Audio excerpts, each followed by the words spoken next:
Nouveau zoom sur la France offshore, celle des filiales implantées à l'étranger.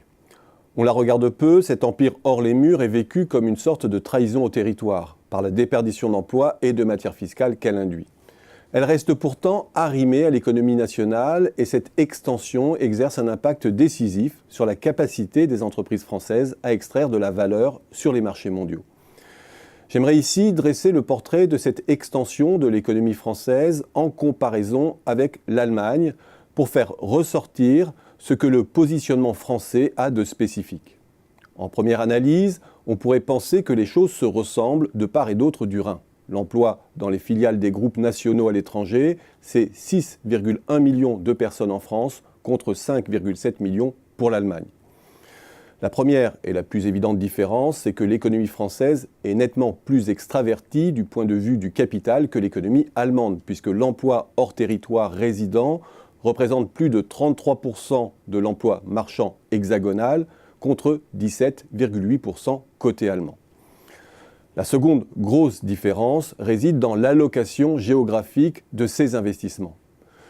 Je ne me focaliserai ici que sur les écarts les plus parlants. La France, c'est près de 14% de l'emploi en Amérique latine, contre 8,3% pour l'Allemagne.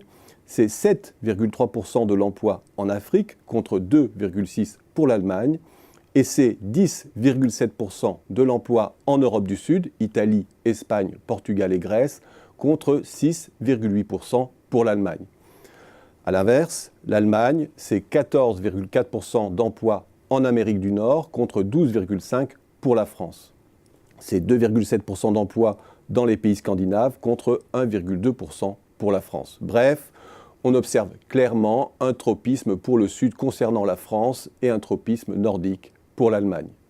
Afrique plus Amérique latine plus Europe du Sud représentent près de 32% de l'emploi hexagonal contre 18% pour l'Allemagne.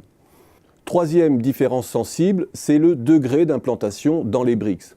Les pays émergents phares représentent 23% de l'emploi offshore hexagonal contre 18% pour l'Allemagne. Ce constat prend à rebours l'idée selon laquelle les entreprises françaises seraient moins offensives sur les pays émergents que l'Allemagne. Ces dernières jouent clairement une stratégie différente de celle des groupes allemands pour capter la demande de ces zones, en se plaçant à proximité des ressources et des marchés au détriment des exportations depuis le territoire. Quatrième différence majeure, c'est le degré d'implantation dans les PECO, on s'en doute. 18,7% des emplois allemands contre 8,4% en France. C'est toute la logique bien connue d'intégration gagnante des coûts et des qualifications de son hinterland par l'Allemagne que l'on visualise ici. Cinquième différence notoire et non surprenante encore, c'est le poids relatif des services et de l'industrie. La France se caractérise par un certain saupoudrage industriel et conforte sa position dans les services via l'investissement à l'étranger, à l'instar du commerce de détail, de l'hébergement-restauration ou de la construction par exemple, qui nécessite une multi-implantation. L'Allemagne, elle, est très polarisée sur ses points forts, l'automobile et les biens d'équipement, qui à eux seuls occupent plus du tiers de l'emploi offshore contre 10,8% pour la France. Et si l'on élargit l'angle, on voit clairement que l'investissement à l'étranger organise de l'amont à l'aval la machine de guerre exportatrice allemande. Automobile, plus équipement, plus commerce de gros, plus concessionnaire auto, plus transport entreposage représente 55% de l'emploi allemand contre 22% en France. Bref, outre-Rhin, entre l'Hinterland, la logistique, le commerce de gros et la surreprésentation de deux secteurs stratégiques clés, c'est une plateforme de production et d'exportation qui prend forme dans toute sa cohérence. Alors que côté français, c'est un portefeuille plus diversifié d'activités, multilocalisé, davantage branché sur les zones émergentes qui sort de l'épure.